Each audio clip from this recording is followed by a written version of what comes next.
My name is Joshua Weinstein, and my new film MENASHE will be premiering at the 2017 Sundance Film Festival.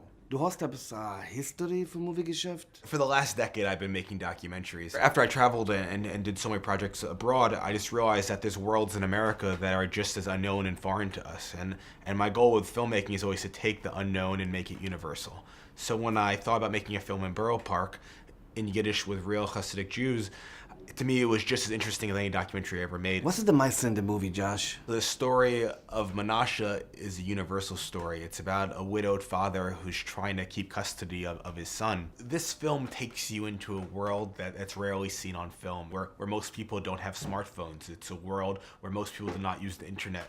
It's a world where everyone wears the same garb, where men are kept separately, where there's signs on the street that say men on this side, women on that side. It's a world that feels off-putting at first, but actually is filled with warmth and humor and incredible characters. Was hast du gemacht im Movie in Yiddish?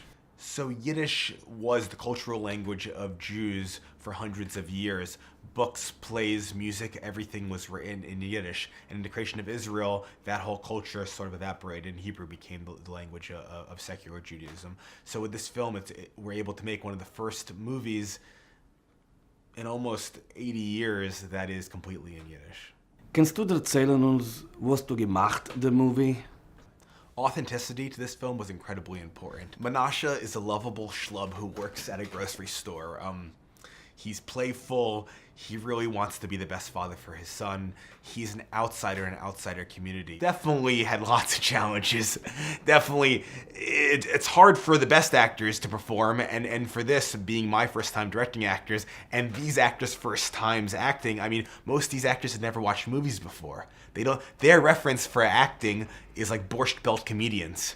So me coming from this documentary tradition, trying to make it smaller and more humane was a challenge for all of us, but something that I know audiences will find incredibly rewarding when they watch the film.